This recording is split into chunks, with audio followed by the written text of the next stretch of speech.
하나님 말씀은 신약성경 요한계시록 1장 4절에서부터 6절까지입니다. 제가 가진 책으로는 신약성경 399쪽입니다. 요한계시록 1장 4절에서 6절까지 말씀을 함께 읽겠습니다.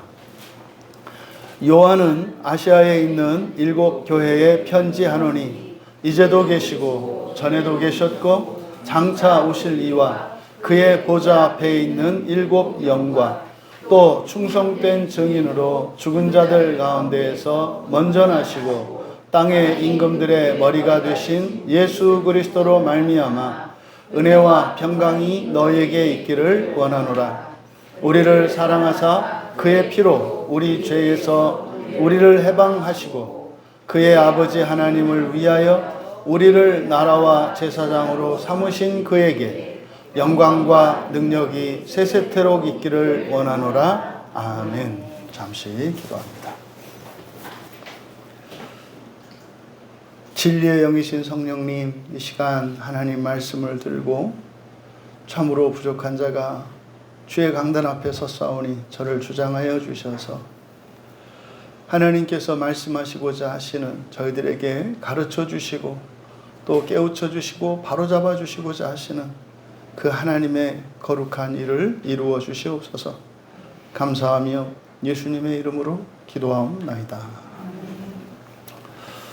거룩한 주일로 하나님을 예배하기 위해 예배에 참여한 여러분 모두를 주님의 이름으로 환영하며 축복합니다. 정말로 제가 늘 바라는 것은 여러분들이 믿음으로 예배에 참여하는 그 일이 여러분들에게 참으로 복되다, 참으로 유익하다, 그리고 이 세상에 그 어떤 것보다 더 기쁘고 즐겁다, 이렇게 될 수 있기를 축복합니다.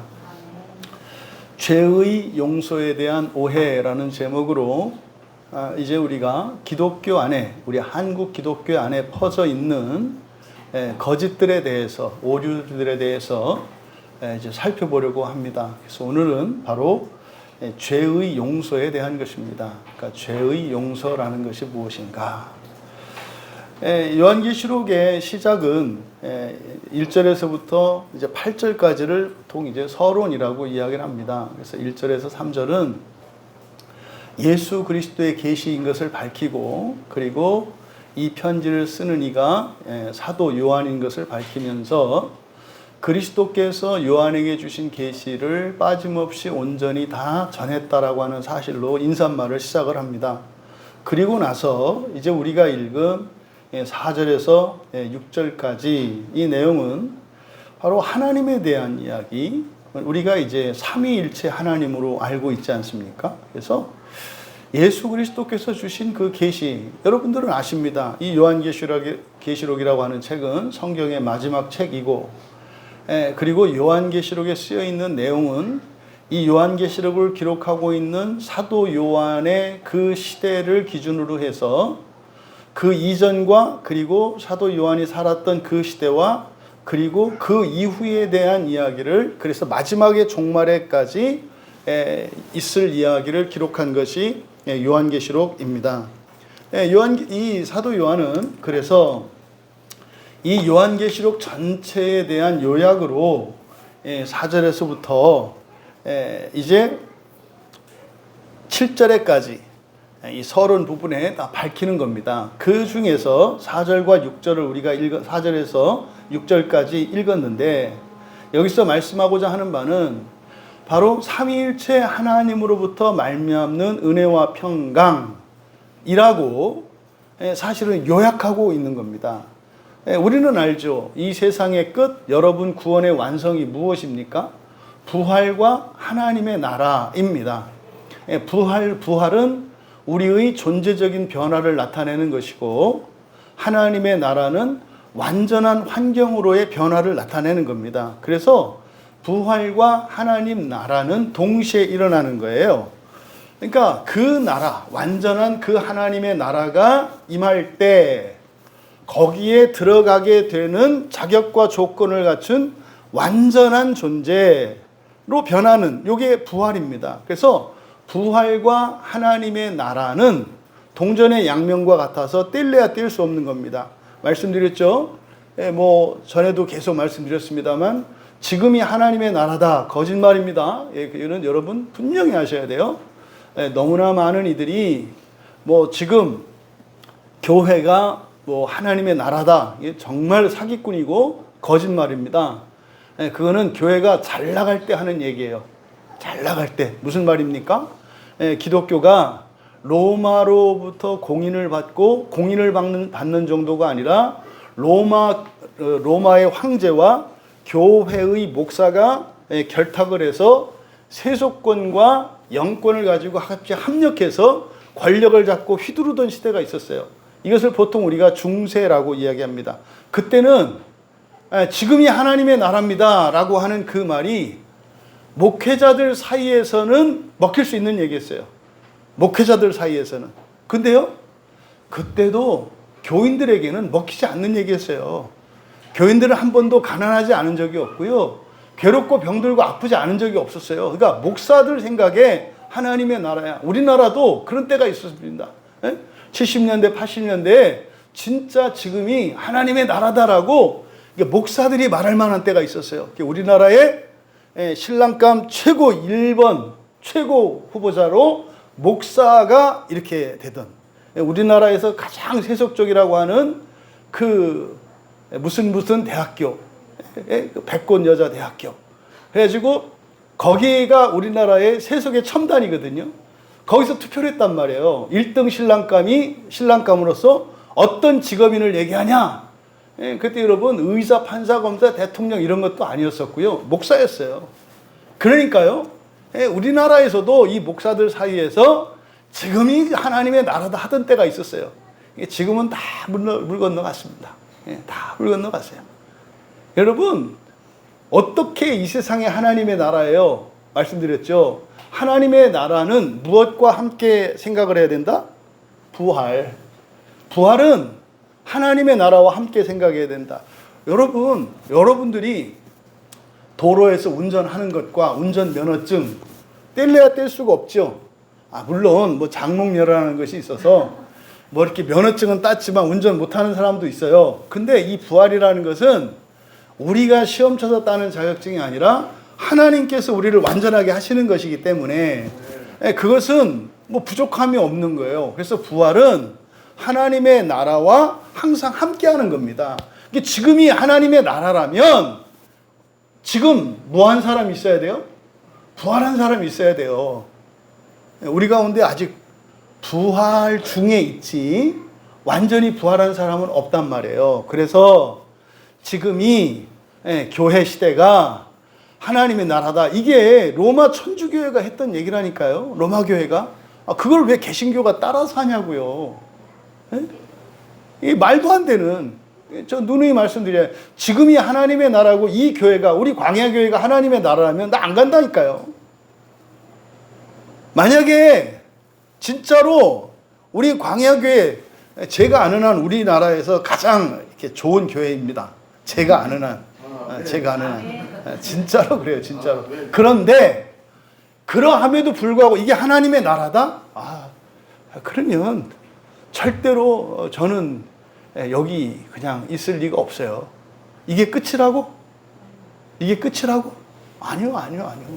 그런 거 아닙니다. 하나님의 나라는 영광스러운 나라죠. 완전한 나라죠. 바로 그 구원의 완성, 부활과 하나님 나라의 완성, 그것을 지금 서론에서, 인사말에서 사도 요한은 뭐라고 얘기한다고요? 삼위일체 하나님으로 말미암는 은혜와 평강이라고 말해요. 그러니까 이 은혜와 평강이라고 하는 것은 신약 성경에 주로 서신서에서 계속 나오는 말이에요. 인사말로. 은혜와 평강, 은혜와 평강. 그러니까 요한계시록에서 이 은혜와 평강의 의미가 왜 사도들이 그렇게 은혜와 평강이라고 했는지, 그 은혜와 평강이라는 말을 통해서 말하고자 하는 것이 무엇이었는지를 여기서 가르쳐 주는 거예요. 은혜와 평강은 뭘 말하는 거예요? 부활해서 하나님의 나라에 들어가서 누리는, 이게 부활하는 은혜, 하나님의 나라에서 누리는 완전한 평화, 이것이었다는 것을 여기서 밝히는 겁니다. 그런데 여기서 삼위일체 하나님을 표현을 하는데 되게 독특한 표현을 합니다. 4절에 보시면은 이제도 계시고 전에도 계셨고 장차 오실리. 여기 보면은 전부 관사가 붙어 있어요. 이게 따로따로 돼 있다고요. 만약에 이게 한 분을 지칭한다면 일반적으로는 관사 하나에 쭉 수식어가 붙거든요. 그래서 이제도 계시고 전에도 계시고 전에도 계셨고 장차 오실리. 그 복음성가 중에 있잖아요. 이제도 계셨고 이렇게 쭉 하잖아요. 근데 지금 여기서 이렇게 세 개의 관사로 나뉘어 있는데 전체적인 문맥을 보면 사실은 정확하게 이게 이제 밝히려면 복잡한 설명이 필요해요. 그럼 여기서 이제도 계시고 전에도 계셨고 장차 오실 이. 먼저 이거를 보통 성부 하나님으로 이제 우리가 해석을 합니다. 그리고 그의 보좌 앞에 있는 일곱 영, 이것을 성령 하나님으로 해석을 합니다. 그리고 뒤에 성자 하나님 예수 그리스도. 그래서 이것을 삼위일체론적으로 설명을 하죠. 대략. 근데 이것이 뭐 그렇게 뭐 문제가 있는 설명은 아닙니다. 근데 자세히 강론에 들어가 보면은 그렇게 간단하게 설명할 수 있는 내용이 아니다. 그 첫 번째가 바로 이제도 계시고 전에도 계셨고 장차 오실리라고 번역되어 있는 이 부분에 각각의 관세가 붙어 있기 때문에 세 분을 말하는 것처럼 보인다고요. 그러니까 이제도 계시고 전에도 계셨고 장차 오시니는 전체적으로는 성부 하나님을 나타내는데 한 분 하나님을 나타내요. 그러니까 성부 하나님과 동시에 한 분 하나님을 나타내는 표현이에요. 우리말 성경에 이제도 계시고 라고 번역이 되어 있는데 이게 현재 분사입니다. 현재 분사. 계신 분, 그러니까요. 계신 분. 계신 분. 그리고 두 번째, 전에도 계셨고, 이건 과거형이 아니에요. 여기서 전에도 계셨고라고 번역한 것은 미완료 시대를 이렇게 번역한 거거든요. 그러니까 계셔 오신 분이에요. 그러니까 계신 분, 계셔 오신 분, 그리고 맨 뒤에 장차 오실 이라고 되어 있습니다만 이게 이제 현재 분사형으로서 이제 곧 임박한 뭐 이런 뜻이거든요. 그래서 에르코마이 오다라고 하는 동사의 현재 분사형을 쓰고 있어요. 그래서 오고 계시는, 막 곧 오실. 그런데 현재인데 이 미래와 현재 사이, 그러니까 미래와 현재 사이. 이걸 우리는 이걸 구분할 수가 없어요. 근데 현재는 아닌데 미래도 아니야. 그러니까 이게 지금 나타내는, 보통 우리가 그러니까 여러분들이 구원을 이야기할 때 이미와 아직이라고 할 때 그 아직이라는 표현이 바로 그걸 말하거든요. 그러니까 여기서 장차 오실 분, 장차 오실 이라고 번역된 것은 이것은 오고 계신 분, 뭐 이렇게 되는 겁니다. 그러면 계신 분, 이게 현재 분사니까 계신 분, 이거는 지속성, 항상성을 나타내요. 그러니까 하나님의 영원성을 나타내는 거예요. 하나님의 영원성.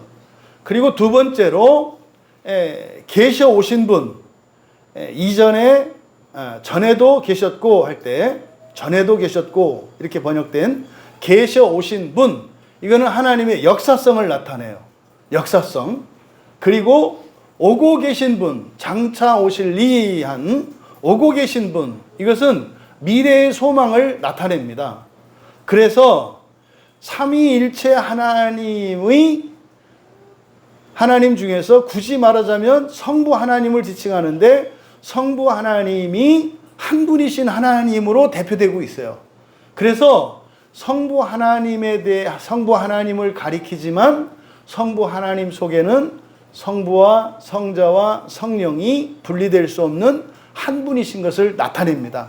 그러니까 전체적으로는 성부 하나님, 근데 내용상으로는 성부, 성자, 성령 삼위가 일체이신 하나님을 설명하고 있어요. 그러니까 하나님이 한 분 되심을 성부 하나님을 통해서 설명하고자 하는 것인데, 바로 성부 하나님을 시간과 공간의 총체성, 뭡니까? 모든 시간과 모든 공간에 충만하신, 이거를 무소부재라고 하죠. 계시지 않은 것이 없다. 무소부재. 무소부재의 하나님을 설명하고 있는 것이다. 두 번째로 그의 보좌 앞에 있는 일곱 영, 그의 보좌. 여기서 이제 그는 바로 성부 하나님이죠. 이게 보좌를 나타낼 때는 성부 하나님의 보좌로 나타내니까. 하지만 여러분들이 보좌할 때 착각하시면 안 되는 것은 강단 뒤에 이제 여러분들이 이제 어떤 교회들, 옛날 전통 교회들에 가보면은 강단 뒤에 이렇게 의자가 있잖아요. 어떤 곳은 3개가 있는 곳이 있고 어떤 곳은 12개가 있는 곳이 있어요. 그러니까 3개가 있는 것은 삼위일체 하나님을 상징하는 것이고 12개가 있는 것은 12장로를 상징하는 거예요. 그러니까 그런 의미다라고만 아시면 돼요.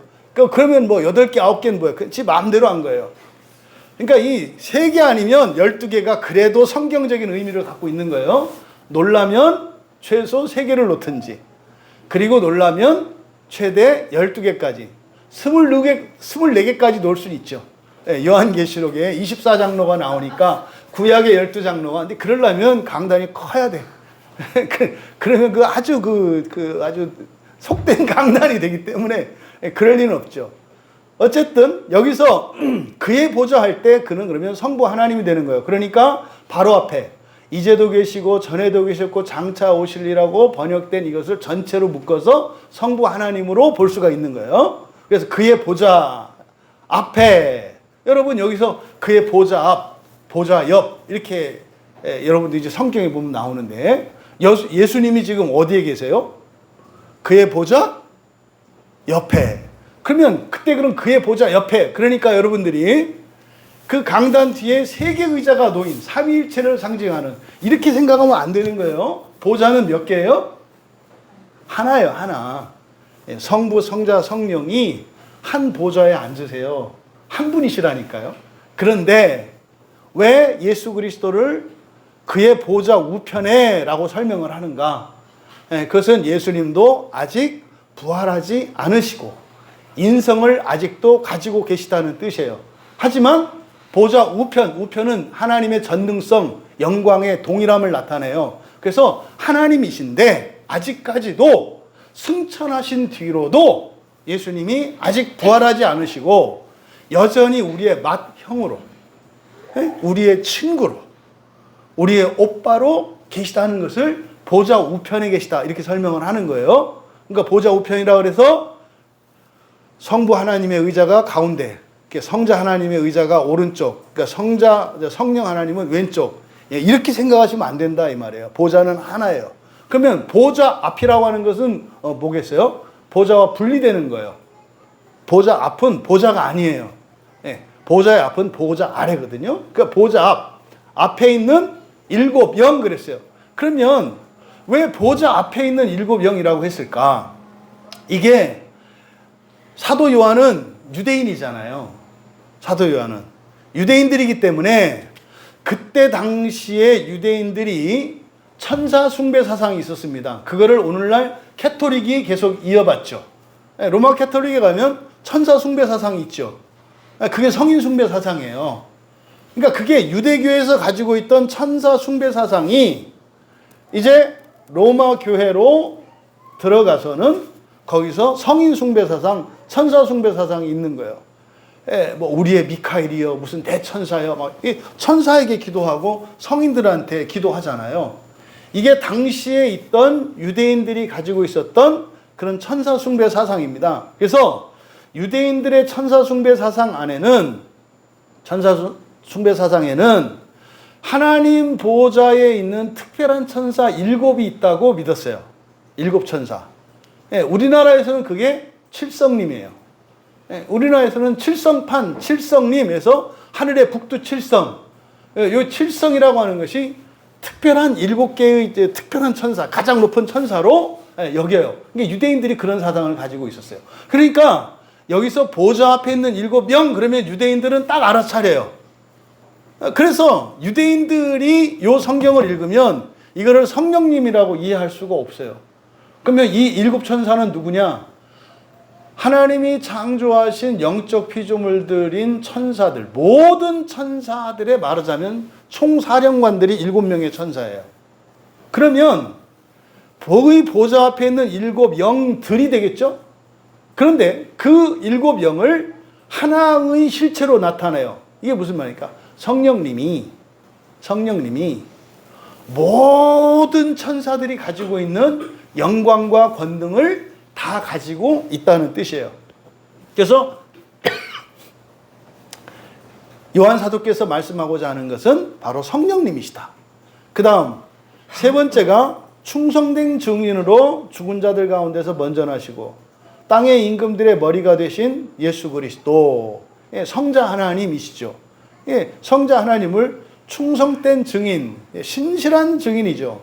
피스토스를 우리가 믿는다, 믿음이라고 하는 말을 성경에서는 의지, 의탁, 신뢰, 믿음, 충성 뭐 이렇게 번역할 수 있다고 그랬어요. 그러니까 여기서 신실한 증인으로 죽은 자들 가운데서 먼저 나시고, 무슨 말입니까? 죽었다가 살아나셨다는 뜻이죠. 왜 죽었어요? 믿었으니까. 뭘 믿었어요? 살아날 걸 믿으셨다는 뜻이에요. 그래서 충성된 증인으로 죽은 자들 가운데 먼저 나셨다. 예수님이 십자가에서 죽으셨을 때 예수님이 다시 살아나실 것을 믿으셨다는 거예요. 그리고 실제로 그렇게 됐다는 거죠. 근데 이것을 먼저 나시고 처음 나신 거죠. 부활의 첫 열매죠. 그러니까 예수 그리스도께서 죽었다 살아나신 것은 여러분에게 일어날 일을 보여주신 거예요. 여러분들이 죽었다 살아나신다는 것을 믿으시죠? 믿는 걸 지나서 아셔야 돼요. 처음에는 믿어야 되지만 믿는 걸 지나서 아셔야 된다고요. 여러분은, 그러면요, 여러분만 그런 게 아니에요.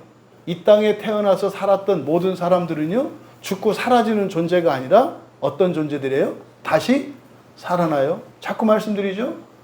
여러분들 가족 중에서 먼저 이 세상을 돌아가신 분들, 이분들을 영원히 끝난 걸로 다시 안 볼 거로 생각하지 마라.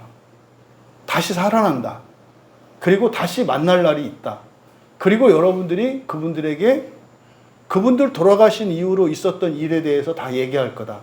그때 여러분이 먼저 이 세상을 떠나고 여러분을 남겨두었던 그분들 앞에서 여러분 인생을 고백하게 될 때 부끄럽지 않게 살아라. 그때 당신의 죽음으로 나는 새로운 인생을 살게 되었고, 당신의 죽음으로 인해서 당신을 대신하는 거룩한 인생을 더욱 힘내서 살게 되었습니다라고 고백할 수 있게 되길 바라요. 여러분 가운데서 지금 부모님이 안 계신 분들 계실 건데, 여러분 부모님들이 또 여러분이 사랑하는 누군가가 지금 육체를 벗고 이제 하나님의 나라로, 저 영적인 세계로 들어갔는데 장차 그들이 다시 살아날 것이거든요.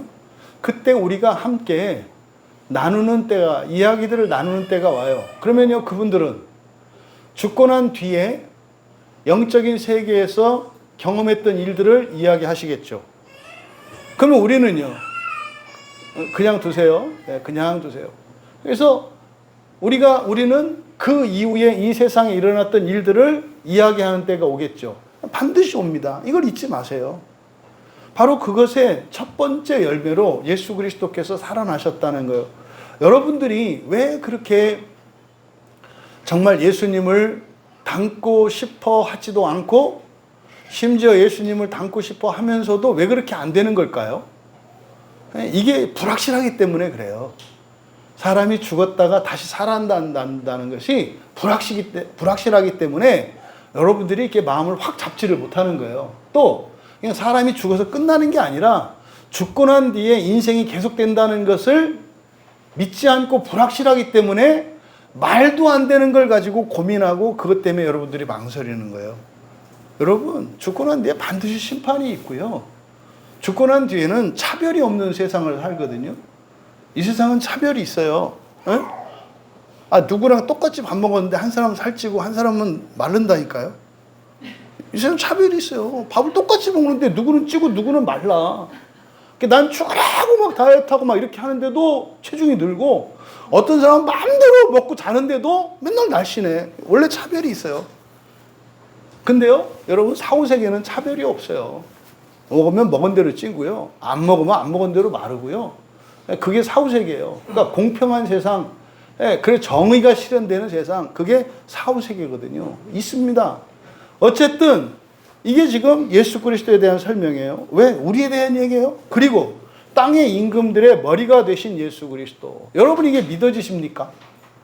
땅의 임금들의 머리가 되셨다고 하는 의미가. 여러분의 임금은 누구십니까? 여러분, 이 세상에 임금이 많아요.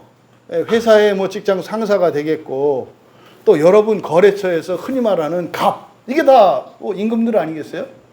갑과 을이 있으면. 근데요, 모든 머리의 머리가 예수 그리스도시라는 거예요. 여러분, 직장에서는 중간 과정을 빼고 이렇게 하면 안 되죠. 이거 하극상이 돼요. 이거는 질서를 깨는 겁니다. 근데 여러분들은 자녀가 되었기 때문에 중간 과정을 생략하고 직접 왕의 왕께 아랠 수가 있어요. 그러니까 이거는요, 굉장히 우리의 삶에 대한 실제적인 진리를 담고 있는 거거든요. 그래서 여러분, 바로 우리 주 예수 그리스도는요, 이 땅에 있는 임금들, 임금이라고 하는 것은 그냥 정치 권력자만 이야기하는 것이 아니라 돈, 여러분들의 필요, 모든 주권을 가진 자들을 말해요. 그들의 왕이시고 그들의 머리 되신 분이 예수 그리스도세요. 그러니까 여러분은 예수 그리스도께 구해서 얻을 수 있는 사람들이라는 거죠. 그분이 바로 성자 하나님이세요. 성부, 성자, 성령으로 말미암는 은혜와 평강이 너희에게 있기를 원하노라. 이 은혜와 평강이 뭐라고요? 부활하여 즉시 하나님 나라에 들어가기를 바란다. 이 얘기예요. 이게 이제 다 읽고 나면, 이제 요한계시록을 다 깨닫고 나면 그 말인지 알게 되죠. 그럼 여기서 서신서에 있었던 이 내용들이 은혜와 평강이라는 게 그저 이 세상을 살아가는 동안 먹고 사는데 뭐 이렇게 하나님의 도움을 받고 마음 편하고 이런 게 아니라 전부 이게 부활과 하나님 나라에 관한 것이었구나라는 것을 요한계시록에 와서 비로소 알게 되는 거예요. 근데 우리는 아니까 이렇게 얘기를 합니다만 아직 모르잖아요. 그래서 삼위일체 하나님으로 말미암는 은혜와 평강이 무엇인지를 대략적으로만 뒤에서 설명해 준 거예요. 이게 뭐예요? 우리를 사랑하사 그의 피로 우리 죄에서 우리를 해방하시고 그의 아버지 하나님을 위하여 우리를 나라와 제사장으로 삼으신 그에게. 이게 바로 뭡니까? 앞에 있는 삼위일체 하나님으로 말미암는 은혜와 평강이라고 하는 것은 어떻게 이루어져요? 바로 그의 피로 우리를 죄에서 해방해 주시는 거. 그리고 그 정도가 아니라 또 어떻게 해요? 나라와 제사장으로 삼아주시는 것. 그러니까 이 내용이 굉장히 압축되어 있는 요한계시록의 결론이에요. 이게. 그러면 여기서 바로 그 은혜와 평강이 죄에서 해방시켜 주시는 것과 하나님께 하나님 나라와 제사장이 되게 하시는 것이라고 그랬거든요. 그럼 여기서 그의 피로 우리 죄에서 우리를 해방, 동그라미 치세요. 이 해방이라고 하는 이 단어는 성경에 이런 표현은 여기서만 써요. 죄에서 우리를 속량하셨다, 또 대속하셨다, 뭐 구원하셨다, 뭐 이렇게 얘기를 하는데 여기에서만 여기서 해방하셨다라고 하는 이 표현을 써요. 근데 이 헬라어가 여기서 이 해방하다라고 번역된 이 단어가 두 개의 단어, 이게 부정사이기 때문에 이게 이 해방하다라고 하는 이 단어가 두 개의 단어가 있을 수 있어요. 두 개의 단어의 의미를 가져요. 그래서 첫째는 리오라는 뜻이에요. 리오는 풀어주다 이런 뜻이에요. 그러니까 두 손이 이렇게 꽁꽁 묶여 있었어요. 그러니까 묶인 이 줄을 풀어줘요. 그러니까 리오거든요. 풀다. 실 매듭이 져 있어요. 이걸 풀어내는 거 리오거든요. 그런데 이 리오가 또 리오라고 해석할 수도 있고 루오라고도 해석할 수 있어요. 루오는 씻겨주다라는 뜻이에요. 그러니까 리오는 풀어주다, 루오는 씻겨주다라는 뜻이거든요. 둘 다로 해석할 수 있어요. 그래서 어떤 본문에서는 이거를 리오로 해석하고 또 어떤 사본에서는 루오로 해석을 해요. 뭐 이런 설명은 그냥 제가 근거로 제시한 것 뿐이고 여러분들은 모르셔도 돼요. 다만 여기서 왜 우리를 죄에서 해방시켰다, 이렇게 해방하셨다라고 한 이 말의 의미가 뭐냐 이거죠. 그러면 이거는 단순히 예수님이 나를 위해서 십자가에서 죽어주셨다라고 할 때 사람들의 오해를 불식시키는 거예요. 여러분들은 예수님이 여러분을 위해서 십자가에서 죽어주셨어요. 여러분의 죄가 용서받았어요. 그게 무슨 의미죠? 놀라운 것은 머리가 하얗다는 겁니다. 아니, 굉장히 중요한 얘기거든요. 여러분이 죄를 용서받았다는 것은 무슨 의미입니까? 아니면 여러분이 막 가슴이 벅차야 되지 않겠어요? 근데요, 그냥 구름 한 점 없는 파란 하늘같이 그냥 쫙 펼쳐져 있어. 이게 말하소서 들으리이다. 이건 주님한테만 하는 거고. 이거 여러분이 생각을 하셔야지. 근데 여기서 해방하다라고 했단 말이에요. 그럼 여기서 요한이 성경의 끝, 결론이 되는 요한계시록에서 왜 우리를 죄에서 해방했다. 그러니까 이 해방 특별한 의미가 있다 이 말이에요. 왜? 사람들이 이때 당시에도 죄에서 용서를 받았다고 하는 이 말의 의미를 잘 몰라.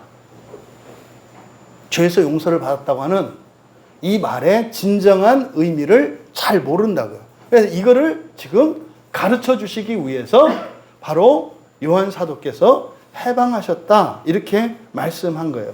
그러니까 여러분들은 죄에서 용서받았다. 이거를 그냥 성경에서 돈 가지고 많이 얘기하잖아요. 그러면 죄에서 용서받는 것을 빚을 갚아주는 걸로 얘기한다고요. 이걸 속량이라 그래요. 그러니까 죄 용서의 첫 번째 의미가 빚, 마이너스, 결함 이거를 정상으로 만들어주는 개념이 있어요. 그러니까요, 내가 한쪽 팔이 떨어져 나갔어요. 근데요, 내가 나의 죄를 이러면 안 되겠네요. 제가 어떤 죄를 저질렀어요. 그럼 죄를 저질렀으면은 벌을 받아야 되잖아요. 근데 그 벌을 면해 주는 거예요. 이게 죄를 용서해 주시는 거죠. 면제해 주는 거예요. 그래서 이제 우리나라 사법제도에도 보면은 집행유예라는 게 있습니다. 집행유예가 이게 이제 그 용서 비슷한 개념이에요. 그 집행유예는 뭡니까? 지금 이 사람이 그 잘못으로 인해서 뭐 감옥에 가야 되는데 감옥에 가는 거를 잠시 유예해 주는 거죠. 그래서 만약에 그 안에 이 사람이 진정으로 반성한 그런 기미가 보이면 이제 그 집행유예 기간이 지나면은 원래 감옥 가서 지내야 되는 시간이 없어지는 거잖아요. 그러니까 이게 용서거든요. 근데 집행유예는 그 안에 잘못하면 가중처벌돼요. 이게 뭡니까? 돈을 빌려서 쓰고 돈 빌리면은 없는 돈을 쓸 수 있잖아요. 대신 제때 안 갚으면은 이자가 더 붙게 되잖아요. 그렇죠? 이게 진정한 의미의 용서는 아니죠. 하지만 이 죄의 용서라고 하는 것이 그런 개념이 있어요. 첫 번째로. 그러면 우리에게 없는 것, 잘못된 것 이것을 용서해 주는 이게 용서 개념이 있다. 또 하나는요. 이 사람들이 많이 모르는 게 그런 부분이죠. 여러분이 만약에 사업을 했어요. 사업을 했는데 빚졌어요. 파산하게 됐어요. 이거 오늘까지 이거를 은행에 갚지 않으면 부도가 나서 이제 회사가 망해요. 그때 누가 와서 나를 구원해 줬다 그럴 때 어떻게 해요? 그 은행에 지금 갚아야 되는 그 금액, 그 빚을 대신 갚아주는 거. 이거 구원이죠. 구원이란 말이에요. 그런데 그 개념만 구원 안에 있는 거야. 죄의 용서라고 하는 말 안에 그것만 있는 것이 아니라 무엇도 있어요? 만약에 이 사람이 지금 망하지 않았다면, 다시 말해서 이렇게 망하게 된 어떤 사건과 원인들이 있을 거 아니에요. 근데 반대로 잘 됐다면 이 사람이 누릴 부와 명예가 있잖아요. 그러니까 성경에서 말하는 죄의 용서에는 이렇게 지금 결핍을 채워주는 것뿐만 아니라 잘못된 것을 용서해주고 면제시켜주는 것뿐만 아니라 원래 잘 되었을 것으로 회복시켜주는 것까지 포함된 게 죄의 용서는 다른 말로 하면 구원이거든요. 죄의 용서라고 하는 것이. 근데 사람들이 죄 용서할 때 어떤 생각을 가져요? 자꾸 자기들이 잘못한 거, 과거에 무엇을 이렇게 거기에 대한 벌만 면제받는 거로 생각한단 말이에요. 그래서 지금 사도 요한께서 여기에서 해방하셨다. 근데요, 이 단어를 저는 이게 단순히 풀어주다, 리오라는 말보다는 루오라고 하는 이 말이 더 적당한 것으로 보여요. 요한 사도께서 의도하는 바는. 왜냐하면 이 단어가 루오라고 하는 이 단어가 성경에 요한복음 13장 10절에 그러니까 예수님이 제자들의 발을 씻겨주려고 하는 일명 세족식이라고 하는 그 사건이 있었거든요. 그러니까 이제 베드로는 항상 뭐예요? 내 주를 위해서 이한 목숨 바치리다. 그래서 막 가만히 못 있는 사람이에요. 베드로는 뭔가를 해야 돼요. 뭔가를. 그래서 막 뭔가를 하지 않으면 존재감이 없어. 교회 와서도 내 자리가 없으면 교회 와야 될 의미가 없어. 그러니까 할 일을 줘야 돼. 막 일을 해야 되는 사람이 있어요. 그게 베드로거든요. 베드로는 다 해요. 막 앞장서서 적극적으로 자발적으로 막 제자 따라하기 힘들어 그러면 야, 그게 힘들어? 그게 힘들어도 해야지. 막 하기 싫어. 야, 그거 어떻게 하기 싫어? 막 기쁘고 즐겁지 않아? 이게 베드로예요, 베드로. 그랬던 베드로가 예수님이 이제 발을 씻겨주려고 하니까 이거 지금 그 베드로 성격이 돼. 주님 앉아 계세요. 내가 다 할게요. 이런 거거든요. 예, 됐어요. 그때 이 요한복음 13, 10절이 뭐냐면 목욕을 한 자는 발을 씻을 필요가 없다. 그래, 니들이 정말로 목욕을 했다면 발 씻을 필요 없겠지. 왜요? 목욕할 때 발 빼고 목욕하는 건 없잖아요. 목욕을 하면 다 씻는 거 아니에요. 그때 씻다라고 하는 단어가 루어거든요. 그러면서 그렇게 말씀을 하시죠. 그런데 온전히 다 깨끗한 것은 아니야. 온전히 다 깨끗한 것은 아니야. 무슨 말입니까? 주님으로부터 계속해서 씻김을 받아야 한다. 씻김 받는 게 뭐예요? 이게 죄의 용서라고요.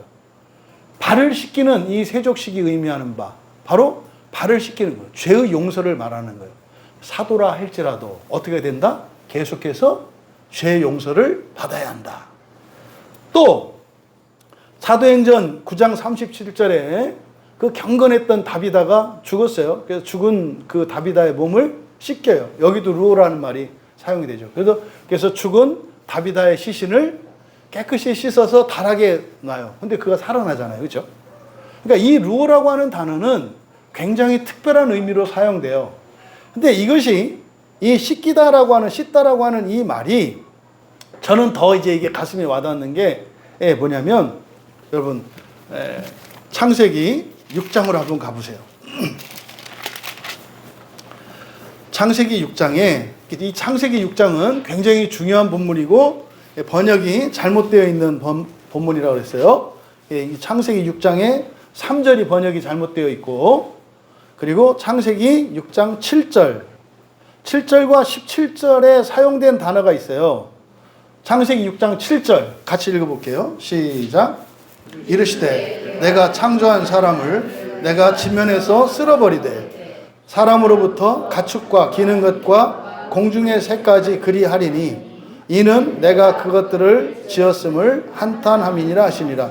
이게 창세기 6장 7절이 바로 노아 때 일어난 홍수를 심판으로 보는 그 근거 구절입니다.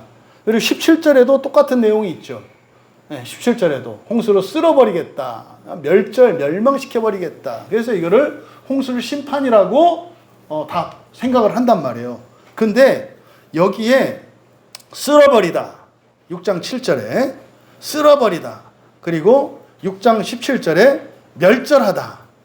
쓸어버리다, 멸절하다라고 번역된 이 단어가 히브리어 마하라고 하는 단어거든요. 이 마하가 씻는다는 뜻이에요. 여기 헬라어의 루어와 같은 의미를 가진 단어예요.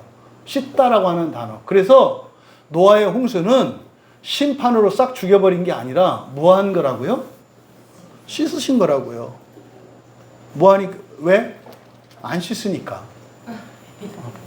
안 씻으니까 씻으신 사건이, 씻겨준 사건이 노아 홍수라고요. 그러니까 어떻게 해요?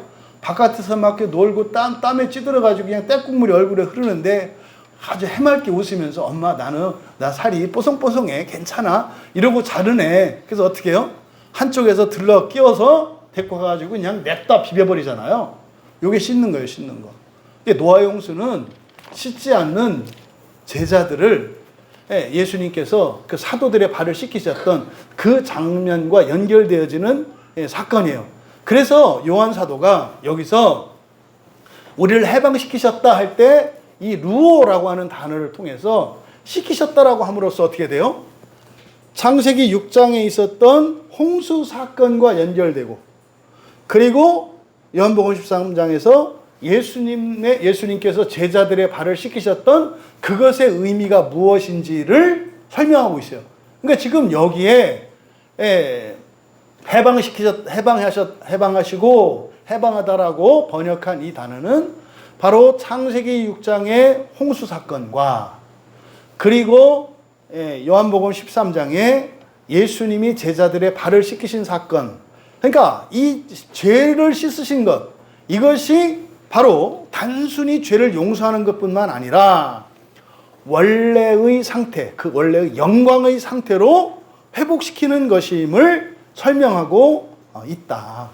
여러분, 그러면요, 죄의 용서 안에 이렇게 잘못된 것을 씻어내는 것뿐만 아니라 영광으로의 회복이라고 하는 이 두 가지 의미가 다 들어가 있다는 것을 바로 뒤에서 6절에서 나라와 제사장으로 삼으셨다고 말하는 거예요.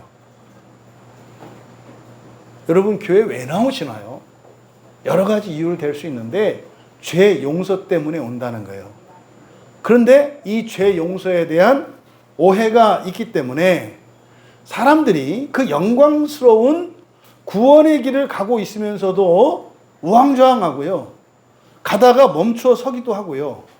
헛되고 잘못된 생각에 빠져서 심지어 교회 안에서 서로 미워하고 원망하고 갈등하고 분열하고 심지어 죽이기까지 하는 이런 일들이 교회의 역사 속에서 계속 일어난다고요. 뭐 때문에? 이 죄의 용서에 대한 오해 때문에. 여러분, 죄와 죄 용서에 대한 오해로 인해서 우리들이 이런 잘못된 생각, 착각들을 하게 돼요. 뭐 여러 가지가 있겠습니다만 그 몇 가지만 이렇게 좀 생각을 해보면 이런 거죠. 나는 죄가 없다는 생각이에요. 여기서 여러분 중에 아무도 해당되지 않는 경우는 하나도 없습니다. 좀 많고 적은 차이지 여러분들이 나는 죄가 없다는 생각을 하신다고요. 나는 죄가 없다. 나는 죄가 없다고 하는 생각이 여러분의 실생활에서 난 죄 없어 이렇게 한다는 게 아니에요. 내가 죄가 없다고 하는 게 어떤 의미일까요? 원래대로 살아도 된다는 생각이에요. 원래대로 살아도 된다는 생각. 이게 죄가 없다는 거예요. 나는 죄가 없어 이게 아니죠. 그러니까 이 죄가 없다는 생각은 사실은요, 영접하지 않은, 예수님을 믿지 않는 사람들이 가지고 있는 아주 일반적인 생각이죠. 왜 사람들이 교회 오지 않고 예수님을 믿지 않을까요? 난 죄가 없기 때문이에요. 그 사람들이 그래서 믿지 않는 거예요. 여러분들은, 그러니까 그 사람들이 볼 때 여러분들은 뭐 한 사람들이에요? 죄 있는 사람들이긴 해요. 그 아마 다음 주에 이제 죄 없는 분이 한번 오실 수도 있는데,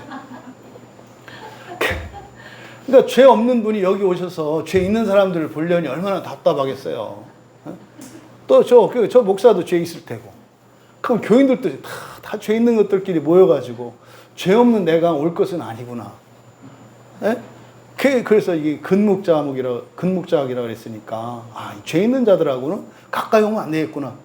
그래서 본인들의 거룩함을 유지하려고 교회 안 나오는 거예요. 그들 입장에서는. 그러니까 예수님을 믿지 않는 사람들의 일반적인 이 착각이 죄 없다는 생각입니다. 그런데 예수님을 영접한 신자들 중에서도 이런 생각을 한다니까요. 왜요? 이거를 도덕적인 죄로 착각하기 때문에 그래요. 도덕적인 죄. 도덕적인 죄라고 하는 것은 뭡니까? 여러분들의 책임과 의무를 다하는 거예요.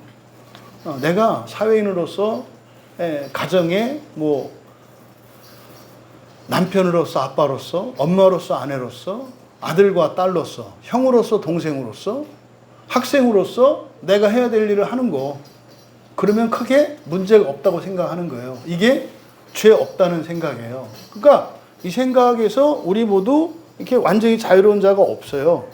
그런데요, 성경에서는 뭐라고 말씀할까요? 요한일서 1장 8절에서 그렇게 말해요. 만일 우리가 죄가 없다고 말하면 스스로 속이고 또 진리가 우리 속에 있지 아니할 것이요. 그러니까요, 그런 사람은 있다 없다? 없다. 스스로 속이는 거다 이 말이에요. 속이는 거다. 쉽지 않습니다. 여러분의 인생의 단 한 구석도 그냥 지금 그대로 있어서 되는 거 하나도 없어요. 그렇다고 해서 그것 때문에 여러분들이 막 정죄당하거나 그것 때문에 두려워할 필요는 없어요. 그냥 인식하고 인정하는 거예요. 인정하는 거. 아, 내가 다 바뀌어야 된다. 인정하는 거. 또 다른 착각. 예수를 일단 믿으면 지은 모든 죄가 용서를 받아요. 그래서 예수 믿는 사람들은 똑같은 죄를 다시 지어도 자동으로 다 용서를 받네. 그러니까 괜찮다는 거예요. 그러니까 이런 생각은요, 사실 성경과 상관없이 마음의 평안을 위해서 살아가는 신자들이에요. 마음 편안한 거를, 그러니까 교회에 와서 첫 번째로 바라는 게 마음이 편안해지는 거예요. 그러니까 저 같은 목사는 아주 재수없죠. 편안한 내 마음을 뒤집어 놓은 사람이거든요. 그러니까 이게 마음 편히 살라고 하는 사람들, 이런 사람들을 실천적 무신론자들이라고 그래요. 실천적 무신론자라는 말은 무슨 뜻이냐면요, 사실은 하나님을 믿지 않아요. 그런데요, 믿는 것처럼 살아가요. 그런데요, 어떻게 살아가냐면 열심히 살아가요. 그러니까 대부분 교회 안에 있는 적지 않은 수의 사람들입니다. 이게 지금 심각한 문제가, 이 실천적 무신론자가 대표적인 게 성경에 나오는 예수님 당시에 바리새인 같은 사람들이에요. 종교 지도자들. 바리새인, 사두개인, 대제사장 하는 이 사람들이 실천적 무신론자들이에요. 왜요? 하나님 말씀 앞에 대들거든요. 그러니까요, 종교적 실천이 있어요. 근데 사실은 믿지 않아요. 그래서 어떻게 해요? 내 생각하고 다르면요, 끝내버릴 수 있어요, 항상. 그러니까 내 생각이 절대적인 기준이야. 이게 실천적 무신론자들의 특징이에요. 여러분, 이 사람들이 그런 생각을 갖고 있어요. 예수를 믿으면, 그러니까 뭐요? 예수를 믿으면 죄를 용서받고. 근데 이게 사실은 무천년주의가 만들어낸 가장 사악한 결과거든요. 그러니까요, 교회 열심히 다니면 괜찮은 거로 착각을 한다고요. 그러니까 뭐요? 성실한 사회인이면 교회에 들어와도 완전한 성도가 되는 거예요. 그러니까 교회에서 지금 자꾸 실천적인 무신론자들을 양산해요. 여러분, 이거는 어느 종교에나 다 있습니다. 실천적 무신론자. 그러니까 사실은 이 종교가 이렇게 하나님을 믿는다기보다는 사실은 문화적인 종교죠. 이게 절대적인 초월자, 최고의 권위자가 아니라 그냥 내가 만들어낸 신이에요. 내가 만들어낸 신. 근데 여러분, 성경은 엄중하게 경고해요. 에스겔 3장 20절에 보면 에스겔서의 특징적인 말씀이에요. 의인이 그의 공의에서 돌이켜 악을 행할 때에는, 이거를 이제 우리 시대의 용어로 바꾸면 그리스도인이, 그러니까 어떤 사람이 예수를 믿고 회개하고 세례를 받았어. 의인이죠. 의인이 그렇게 세례를 받고 회개하고 세례받은 어떤 신자가 그의 공의에서 돌이켜 악을 행할 때에는, 그러니까요, 죄를 저지르는 거죠. 죄가 있는 거죠. 그러면요, 이미 행한 그의 공의는 기억할 바가 아니다. 여러분이 예수를 믿고 세례를 받은 그것이 여러분들의 죄에 대한 면벌부가 된다, 안 된다? 안 된다는 거. 이게 에스겔서의 특징이에요. 에스겔서에서 가장 강조하는 내용이에요. 에스겔 18장 24절에서도요. 의인이 돌이켜 공의에서 떠나 범죄하고 악인이 행하는 모든 가증한 일을 행하면 살겠느냐? 그가 행한 공의로운 일은 하나도 기억함이 되지 아니하리라. 여러분들이 의롭게 된 것은 하나님의 은혜로 된 것이고요. 여러분들이 저지른 악함은 여러분들의 행위예요. 여러분들이 원하는 거예요. 그거를 이렇게 상쇄시킬 수 있다고 생각하면 안 된단 말이에요. 그런 거 없어요. 그래서요, 예수님께서 제자들의 발을 씻겨주신 그 의미가 뭐라고요? 사는 동안은 뭐하고 살아야 된다? 계속해서 죄 용서를 받으며 살아야 한다. 죄 용서를 받으며 살아야 한다는 것은 너 이렇게 너는 지옥 가지 않을 수가 없다. 이런 의미가 아니에요. 인생은 죄 용서받는 기간이에요. 그 죄 용서받는 것은 뭐예요? 모든 죄, 이게 아니에요. 그 사람의 처지나 환경, 상태에 따라서 날마다 여러분들이 죄 용서를 받으면 될 일이지 죄가 하나도 있으면 안 된다는 의미가 아니에요. 여러분, 우리가 죄를 짓는 것에 대해서 두려워하셔야 해요. 왜요? 죄는요, 반드시 그거에 대한 대가를 지불해야 되는 거예요. 죄는 죄를 지었기 때문에 하나님이 벌 주시는 게 아니라 여러분들이 벌 받기로 하고 죄를 짓는 거예요. 벌 받기로 하고 죄를 짓는 거지 죄를 짓기 때문에 벌 받는 게 아니라고요. 그 대부분의 사람들이 하나님을 왜 웃기는 거예요. 웃기는 거. 마약을 사 먹으면서 이걸 사 먹고 중독에 걸리면 어떡하지? 중독되면 어떻게 하지? 이런다 이 말이에요. 마약을 먹을 때 마약을 왜 먹지 말라 그래요? 중독성 때문에 그래요. 에? 마약을 먹으면 헤어날 수가 없어요. 그러니까 마약을 사 먹을 때는 뭐 하기로 작정한 거예요? 중독되기로 작정한 거예요. 근데요, 이걸 먹고 나서 중독될 걸 걱정하면서 마약을 사. 그거 걱정하느라고 또 사야 되잖아. 그래서 또 그거 살 돈 없어서 또 걱정하고. 여러분 잊지 마세요. 하나님을 여러분이 왜 두려워해야 해요? 사실 여러분 하나님 두려워하지 않아요. 다 거짓 감정이지. 뭘 두려워해, 두려워하기는. 하나도 안 두려워하지. 근데요, 엄청 두려워한다고 생각해요. 여러분, 하나님은 두려워해야 될 이유가 없어요. 아니, 우리나라가 6.25 때 전쟁 나가지고, 저 어디입니까? 이 낙동강 전선만 남기고 학생들이 그냥 빈총 쏘고 있을 때 끝났잖아요, 우리나라. 그죠? 그럼 교회도 끝나는 거였거든요. 아니, 그때 유엔군이 왔거든요. 유엔군이 무서워요? 유엔군이 무섭냐고요? 왜 무서워요? 할렐루야지. 아니, 우리나라를, 지고 있는 우리나라를 도와주러 온 유엔군도 무섭지 않은데, 아니, 그뿐만 아니라 우리의 존재까지 완전히 회복시키려는 하나님을 왜 무서워하냐고요? 거짓 감정이에요. 무서워해야 될 대상이 아니에요, 하나님은. 감사하고 사랑해야 될 대상이죠. 에? 잘 보이려고 애를 써야지. 그러니까 여러분, 그래, 오늘 아침에 그래도 이렇게 뭡니까? 화장도 하고, 이렇게 얼굴 좀 만지고, 깻니도 바르고, 이러고 온 거 아니에요? 에? 그게, 그게 뭐 하려고? 하나님한테 사랑받으려고. 얼마나 이뻐하시겠어요? 야, 너 보니까 오늘 머리 신경 좀 썼다. 그거 볼륨 주려고 그러면 시간이 걸리는데, 야, 드라이 시간 걸렸겠네? 하나님이 기뻐하시잖아요. 이게 남편들 어떻게 해요? 쓸데없이 왜 그러고 있어? 이러잖아요. 근데 하나님은 안 그래요. 애썼다. 나를 위해서 그렇게 애쓰는구나. 이렇게 한단 말이에요. 여러분, 하나님은 두려워할 대상이 아니에요. 뭐 때문에? 죄에 대해서 오해를 하고 있기 때문에 우리가 두려워하는 거예요. 그러니까 여러분, 죄를 짓고 하나님이 나를 벌 주실까 하지 마시고, 여러분이 죄를 지을 때 이미 그 벌을 받기로 아주 의연하게 결단했다는 사실을 아셔야 합니다. 또 이런 착각이 있죠. 예수를 믿어 이전에 지었던 모든 죄를 용서받았잖아요. 그리고 난 그 뒤로는 더 이상 죄를 짓지 않고 살고 있어. 이런 건 뭐냐면 죄에 대해서 주관적이고 상대적인 기준을 갖고 살아가는 사람, 이런 거 있죠. 내가 옛날에는 아주 못된 인간이었어. 못된 인간이었어. 근데 예수를 믿고 이제는 그때 했던 일들을 안 해. 그러니까 그때 생각하면 생각할수록 지금이 너무 훌륭해. 그 지금의 나는 어느 누구도 손가락질 할 수 없고 나만큼 변한 사람이 없어. 그러니까 나는 더 이상 죄를 짓지 않고 있어. 이게 지금 과거에 잡혀있는 사람들이거든요.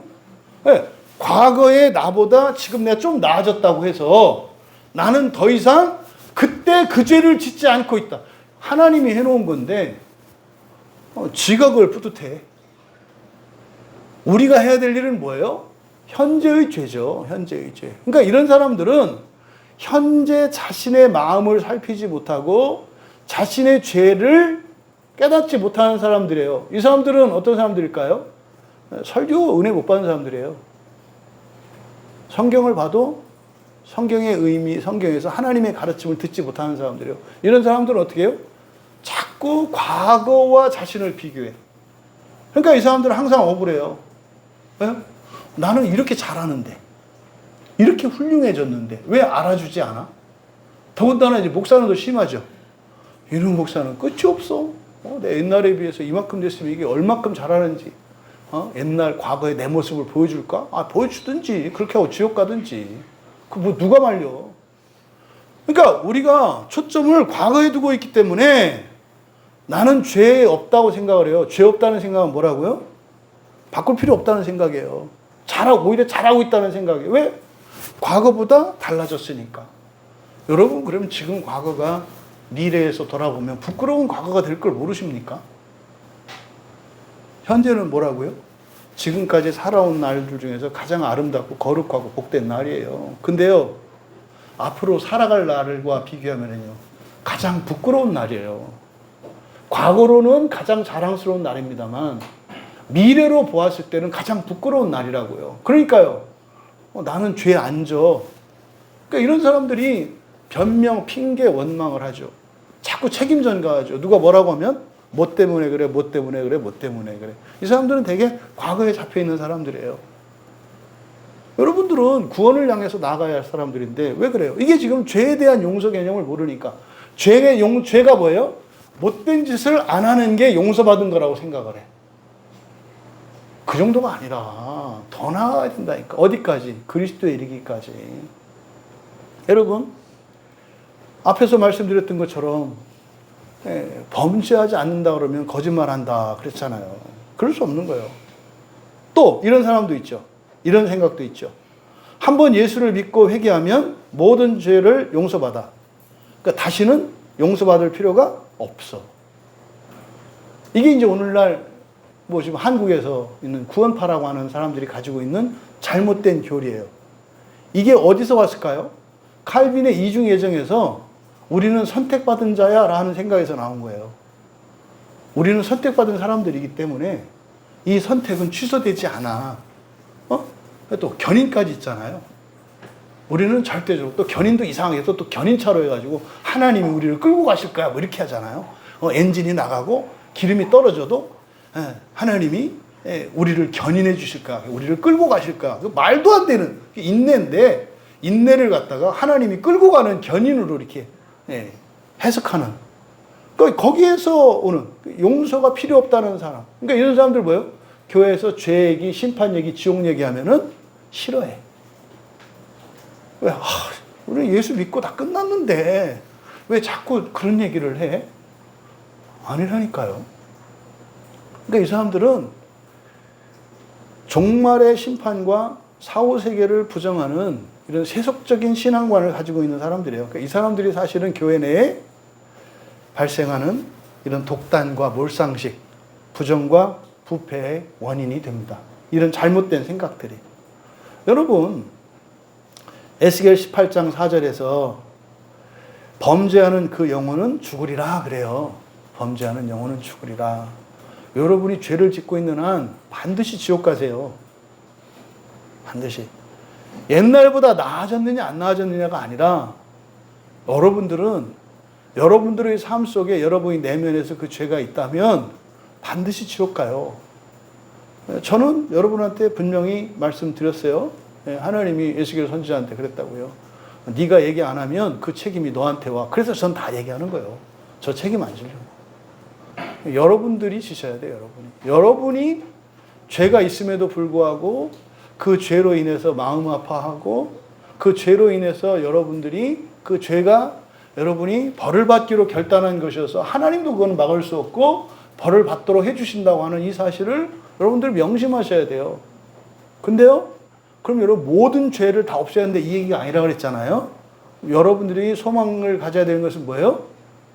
죄와 싸우고 있으면 돼요.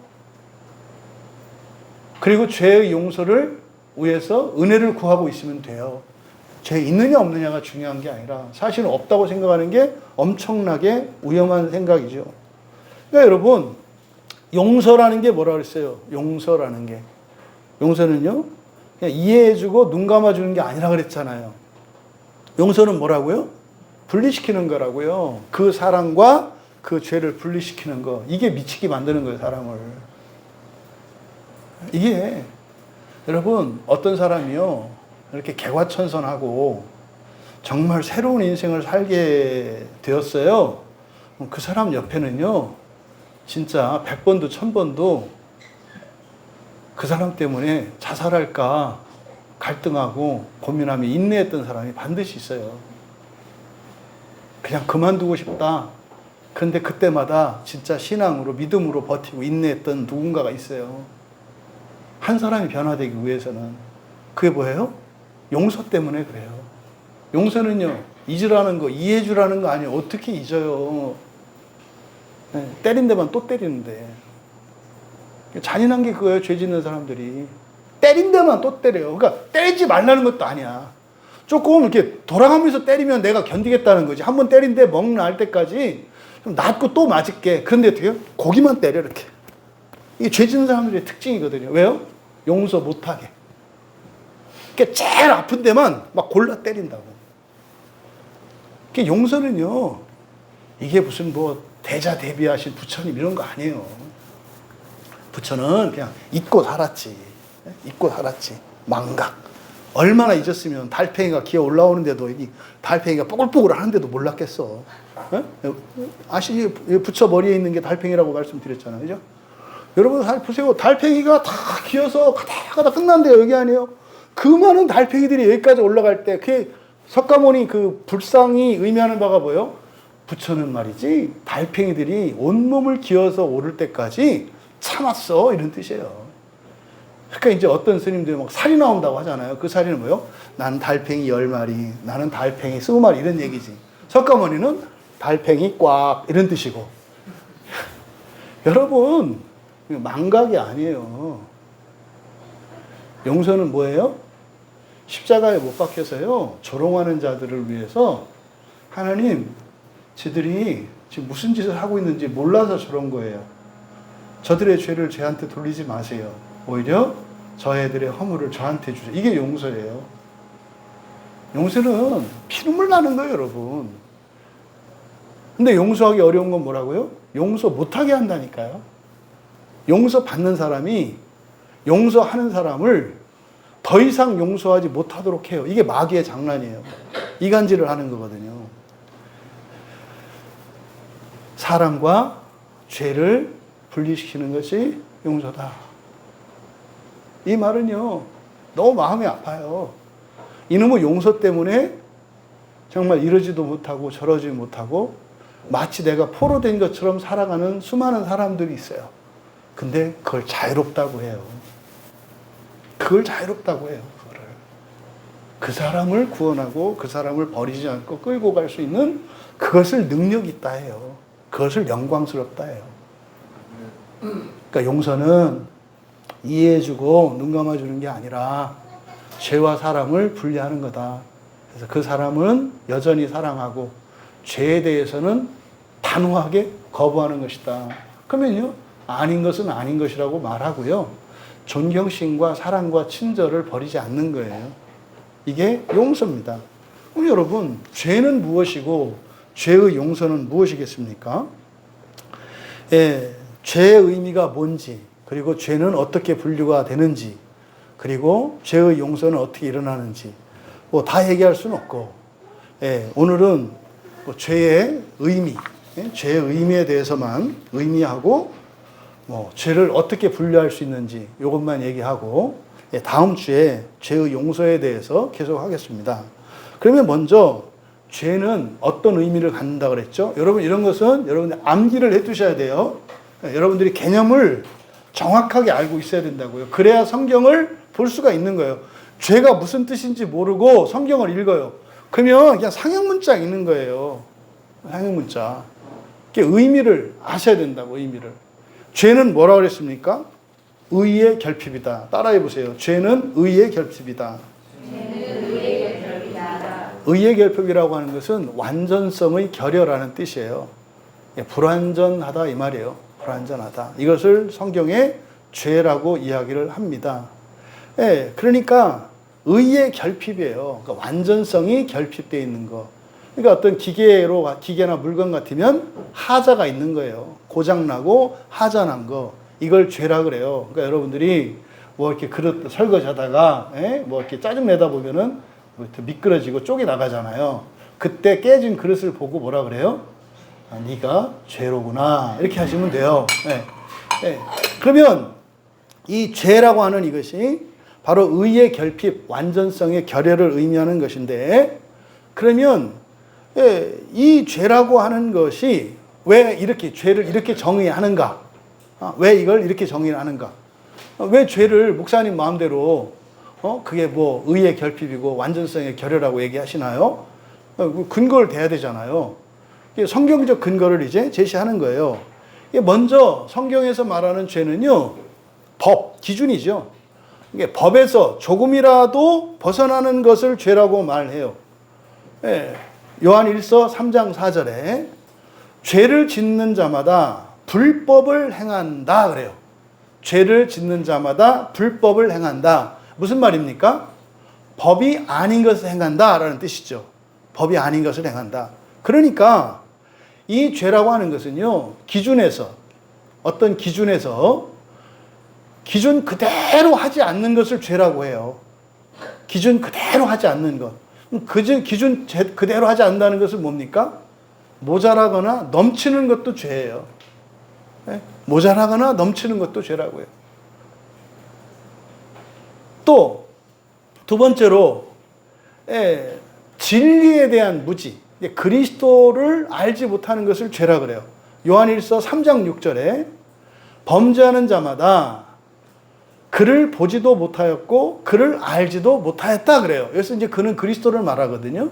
그러니까 여러분들이 예수 믿지 않으면 죄인이요 할 때 그 죄가 성경에서 말하는 죄와 달라요. 여러분들이 생각하는 죄는 대부분 도덕적인 그런 개념을 갖고 생각하고 있기 때문에 많이 오해하는 말이에요. 당신은 죄인입니다라는 말을 교회 안 다니고 예수 안 믿는 사람들한테 하면 안 돼요. 못 알아들어요. 그러니까 여러분들이 옛날 사형리 전도할 때 사람의 죄에 대해서 얘기를 하잖아요. 그렇게 얘기하면 완전히 오해해요. 완전히. 그러니까 성경에서 말하는 죄는 뭐예요? 모든 인간은 생로병사 안에 있습니다. 이게 성경의 죄예요. 모든 사람은 뭐예요? 나서 늙어가고 병들고 죽어. 못 벗어나죠? 이게 인간의 실존이잖아요. 그러니까 이것을 죄라고 하는 거예요. 성경에서. 그러니까 교회 다니는 사람이 죄인이다라고 할 때 뭐예요? 교회 다니는 사람도 부모님이 있고 나이를 먹고 늙고 병들고 죽는다는 뜻이에요. 그러니까 이제 나는 죄 없다고 하는 분은 그럼 당신은 태어나지도 않았고 늙지도 않고 병들지도 않고 죽지도 않나요? 에이, 그런 게 어딨어. 맞아요. 그런 거 없어요. 성경에서 죄인이라는 것은 바로 그 생로병사를 말합니다. 그래서 진리에 대한 무지예요. 진리. 그리스도를 알지 못하고 모르는 것을 죄라 그래요. 그 다음 세 번째로 모든 불의가 죄다. 모든 불의가 죄다. 요한일서 5장 17절 말씀이에요. 그러니까 불의는 뭐라 했어요? 의는 완전성이라 그랬잖아요. 그러니까 완전하지 못한 것은 죄다. 모든 불의가 죄다. 또 네 번째로 이 죄는요, 열심히 만들어내는 거예요. 뭐가 만들어낸다고요? 열심히 만들어낸다고요. 우리말 성경의 열심은 욕심으로 번역되어 있죠. 그러니까 사람들이 다 동의하죠. 욕심을 부리는 것은 나쁘다고 생각하죠. 그러면서 열심히 일하라고 하죠. 똑같은 말이거든요. 욕심 부리지 마! 열심히 해야지. 그러니까 뭐요? 열심히 하지 않고 뭘 바라는 거를 욕심이라고 생각을 해요. 그게 우리나라 말의 욕심이잖아요. 근데 성경에 사용되어 있는 욕심이라고 번역된 말은 그 욕심이 아니에요. 성경에 있는 대부분의 정욕 욕심은 우리나라 말로 얘기하면 열심이에요. 그게 야고보서 1장 15절에 욕심이 잉태하는 즉 죄를 낳는다. 그 뭐요? 열심히 죄를 만들어낸다고요. 그러니까 우리가 죄에 대해서 가지고 있는 이 개념, 의의 결핍이다, 완전성의 결여다 라고 하는 이런 성경적 근거들을 제가 이제 쭉 제시해 드린 거예요. 두 번째로 이제 죄의 분류, 죄의 의미에 대해서 살펴봤고, 죄의 분류에 대해서 살펴보면 에베소서 2장 1절 말씀 한번 찾아보세요. 신약성경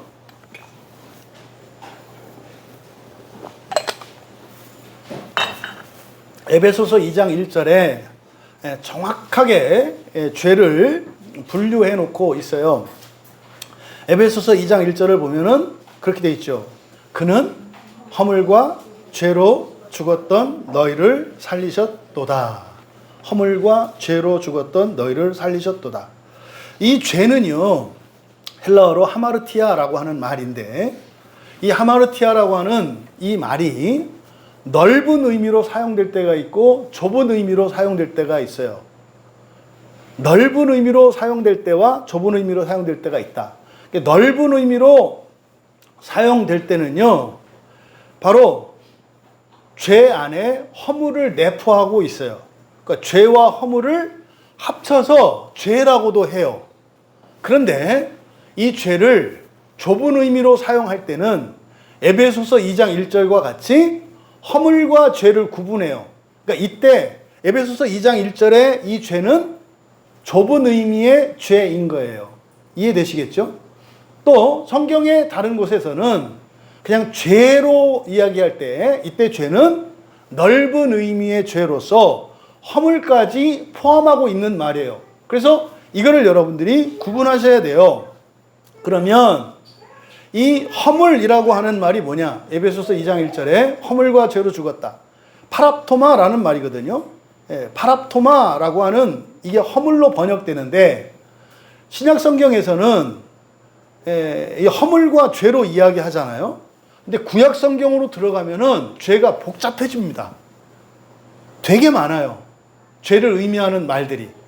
그러니까 대표적으로 아온 또는 아웬 또는 페샤, 아마샤, 마알, 메샤가, 쉐기야, 몰라도 돼요. 그냥 많다 이렇게 아시면 돼요. 구약 성경에는 죄를 지칭하는 단어들이 굉장히 많아요. 근데 이 단어들을 허물로 번역을 해요. 그러니까 허물로 번역되는 단어들이 또는 죄로 번역되는 단어들이 어떻다? 가지수가 많다. 이렇게 이해하시면 돼요. 그러면 이 허물이 의미하는 것은 뭐냐? 인간의 본성적인 죄에 해당해요. 본성적인 죄. 그러니까 이 허물은요, 자신이 의도하지 않은 착각이나 실수 또는 자신은 자각하지 못하고 저지르는 이런 악한 말이나 행동과 습관 등을 포함해요. 그래서 이 허물에는 무지, 무법, 몰상식, 무교양, 거짓 감정 이런 것 같은 인격적 결함이 원인이 됩니다. 이 허물은. 그래서 허물은요, 잘못이라기보다는 무능력에 해당이 돼요. 이런 거죠. 말 못하는 갓난아기가 잘못인가요? 아니잖아요. 아직 미성숙한 거잖아요. 그럼 봅시다. 에덴 동산에서 하와가 그 따온 금단의 나무의 열매를 아담이 받아 먹었어요. 그 아담이 먹은 그것이 좁은 의미의, 넓은 의미의 죄죠. 그럼 좀 더 구체적으로 좁은 의미로 나눠보면은, 그러니까 좁은 의미로 나눌 때는 죄와 허물을 구분해야 된다고 그랬어요. 그러면 아담이 그것을 먹은 것은 좁은 의미의 죄일까요? 허물일까요? 허물이에요. 아담은 그걸 왜 먹었어요? 하와를 사랑해서, 하와를 믿어서, 아니 거기다 독약 탄 줄 알았나? 날 사랑하니까 줬다고 생각을 했지. 그래서 그냥 먹은 것 뿐이잖아요. 그럼 보세요. 여러분들이 결혼에 대해서 후회하고 계신 분들, 여러분 그게 죄입니까 허물입니까? 네? 죄입니까 허물입니까? 혹시 여러분 중에 죄로 그렇게 하신 분들 참 애도를 표합니다. 허물이죠, 허물. 그런지 몰랐지. 그런지 이게 허물이다. 그러니까 허물은 잘잘못을 따질 수 있는 게 아니라는 거예요. 그러면 여러분, 아담이 그렇게 따먹은 거, 그래서 로마서 5장 18절에서 그렇게 얘기를 한다고요. 첫사람의 범죄, 그 아담이 그 먹은 사건이거든요. 그거를 죄라고 하지 않고 허물이라고 말을 해요. 허물. 그게 무슨 말일까요? 잘못한 게 아니라 그럴 수밖에 없었다는 거예요. 허물이라고 하는 것이 그런 뜻입니다. 그래서 허물을 의미하는 구약 성경에 있는 이런 많은 단어들, 이것을 신약 성경에서는 이 허물, 파랍토마라는 말로 딱 정리를 한 거예요. 그래서 본성적인 내재적인 이런 존재론적인 한계로 말미암는 죄, 이것을 허물이라고 해요. 이거는요 심판의 대상이 아니에요. 이거는 잘했다 잘못했다 이렇게 심판할 대상이 아니라고. 왜? 존재론적인 거니까. 그런데요 이 허물이 좋은 기능이 있어요. 이 허물은요 은혜를 넘치게 합니다. 무슨 말이냐면 보세요. 소망이가 지금 아직 성인이 아니잖아요. 그래서 엄마 아빠의 사랑이 어때요? 넘치잖아요. 좀 더 커보세요. 저렇게 안 해요. 내비쳐 두고 엉덩이 때리지. 지금은 아직 어리니까 그냥 내비두잖아요. 그러니까 뭐하게 해요? 그 연약함과 무능력이 부모로 하여금 더 큰 은혜와 사랑을 베풀게 하잖아요. 그래서 이 허물이라고 하는 것은 은혜가 넘치게 하는 기능을 합니다. 로마서 4장 25절에 우리의 허물로 말미암아 예수가 내줌이 되셨다 그래요. 예수님이 내줌이 되셨다라고 하는 것은 두 가지 의미예요. 하늘에서 이 땅에 내려오신 것. 두 번째로 십자가에 못 박히신 것. 이게 내줌이 된 거예요. 뭐 때문에 그랬다? 허물 때문에. 죄 때문이 아니에요. 허물 때문이라고. 허물 때문에. 무슨 말이에요? 우리가 할 수 있었다면 오시지 않았고요. 우리가 할 수 있는 거라면 대신 십자가에 못 박히시지 않았다는 거예요. 우리가 할 수 없는 것이기 때문에 예수님이 오셨고 우리의 능력으로는 그럴 수 없기 때문에 십자가에 대신 못 박히셨다는 거예요. 그게 로마서 4장 25절의 말씀이에요. 또 로마서 5장 20절에서 죄가 더한 곳에 은혜가 더욱 넘쳤느니라. 이미 이 구절은 여러분이 많이 아시죠. 죄인 곳에 은혜가 넘쳤다. 이게 착각하는 게 이때 죄를 좁은 의미의 죄로 이해하시면 안 돼요. 네, 우리말 성경에는 이거를 죄라고 이렇게 번역되어 있습니다만 허물이에요.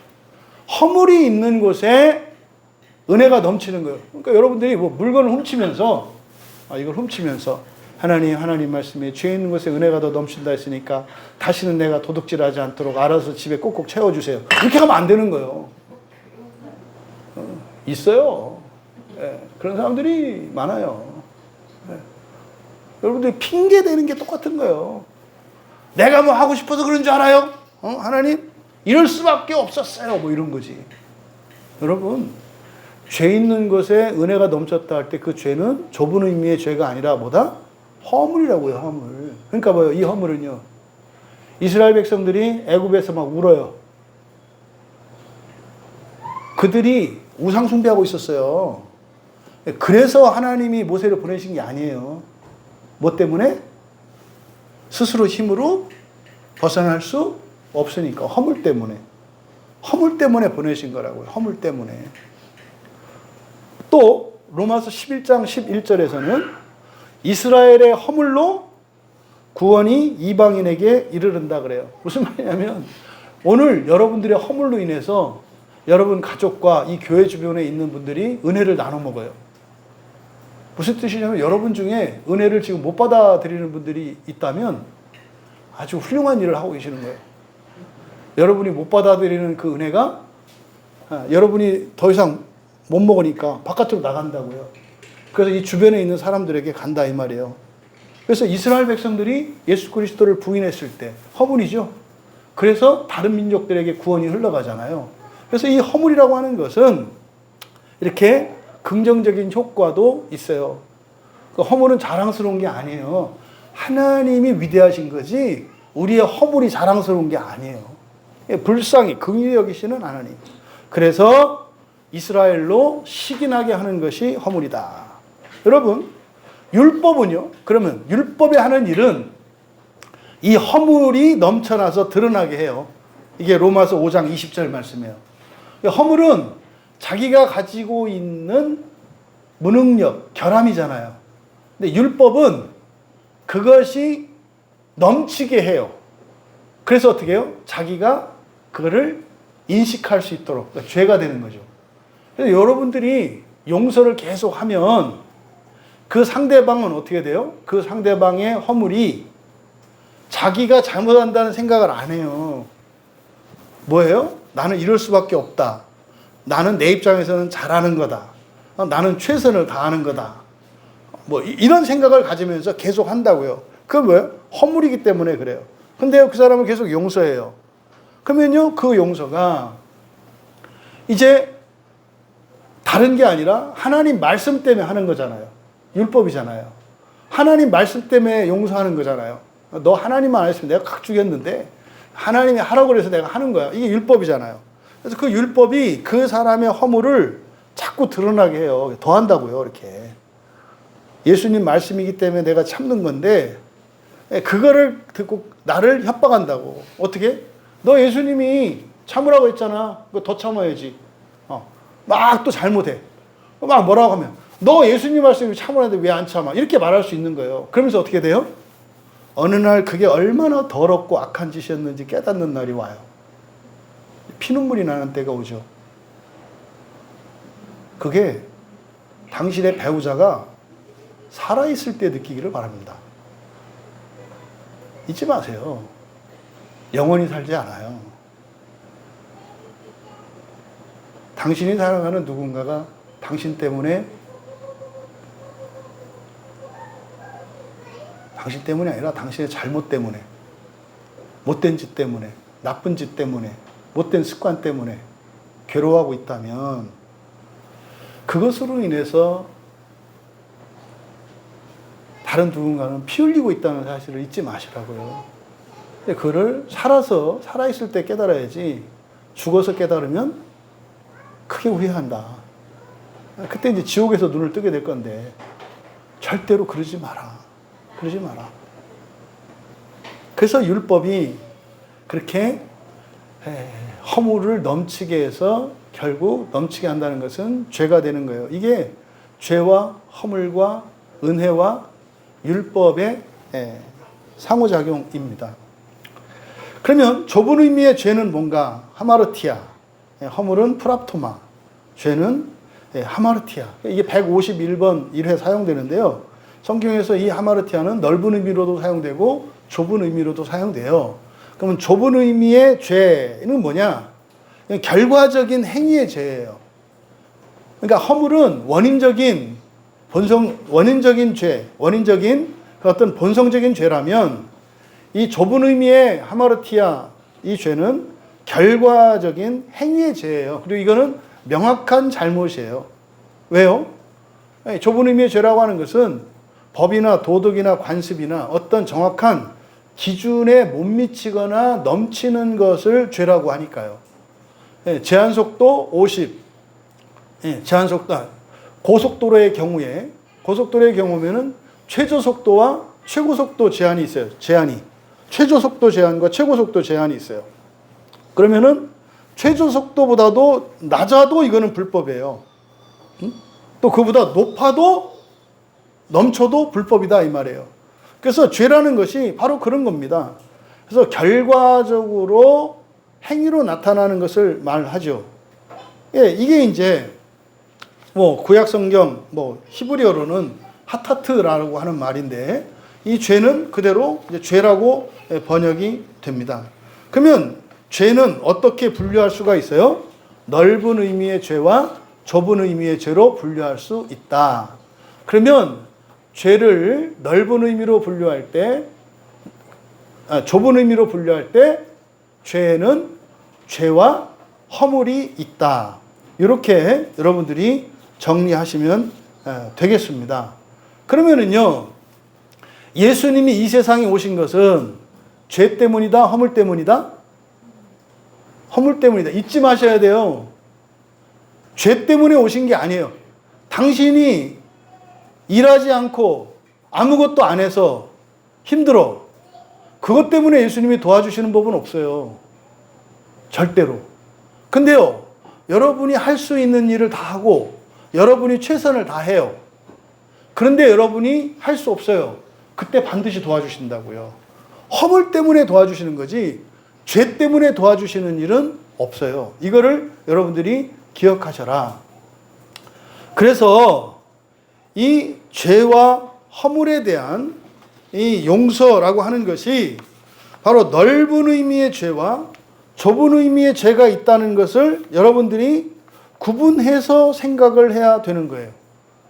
그래서 이 죄의 용서라고 할 때, 이때 죄의 용서할 때 죄는 넓은 의미의 죄겠죠.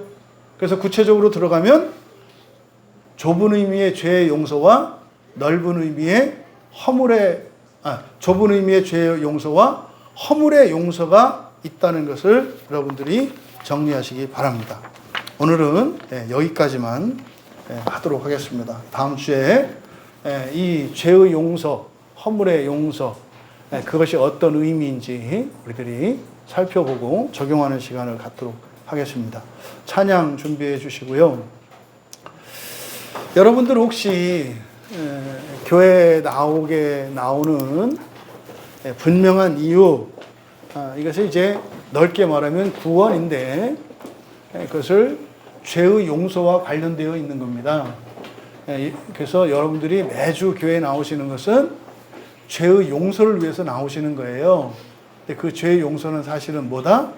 좁은 의미의 죄, 여러분들이 알고 저지른 죄, 그 용서도 있지만 여러분들이 어쩔 수 없이 저지르는 그런 무능력, 연약함, 이것에 대한 용서도 있다는 거예요. 그래서 잘못에 대해서 벌받지 않는 것 정도가 아니라 다시는 잘못하지 않을 수 있도록 하시는 그 하나님의 은혜의 일을 죄의 용서라고 하는 거예요.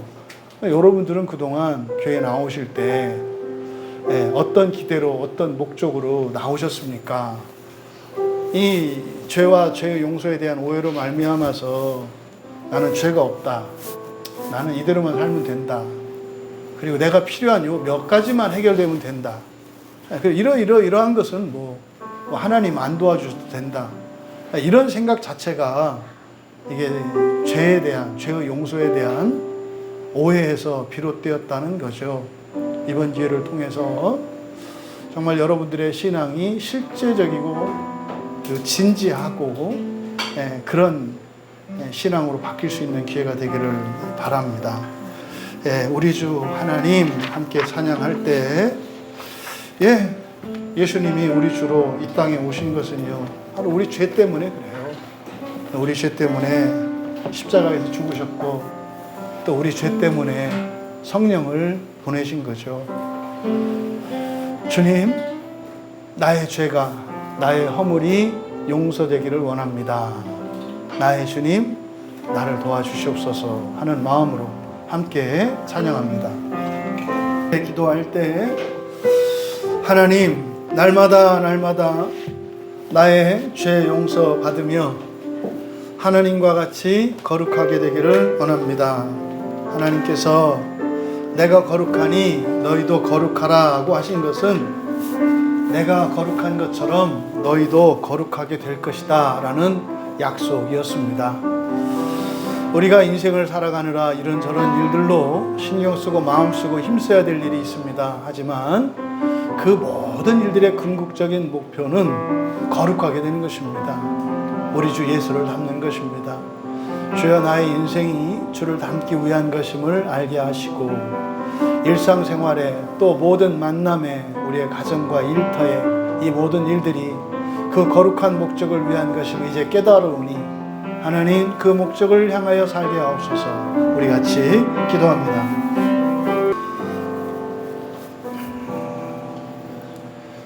하나님, 저희 가운데 단 한 사람도 죄의 용서가 필요 없는 자 없음을 고백하며, 또한 저희들 모두가 사는 날 동안 죄의 용서를 위해 하나님의 은혜를 구해야 하는 것임을 깨닫게 되었습니다. 오늘 말씀을 듣고 하나님의 말씀을 믿고 받아들인, 그래서 끊임없이 죄 용서를 위해 살아가기로 결단하며 하나님께 은혜를 구하는 모든 이들에게 넘치도록 은혜를 내려 주셔서 날마다 그 죄가 삶 가운데에서 씻겨지는 일들이 일어나게 하시고 거룩한 열매 맺게 하옵소서. 감사하며 예수님의 이름으로 기도하옵나이다.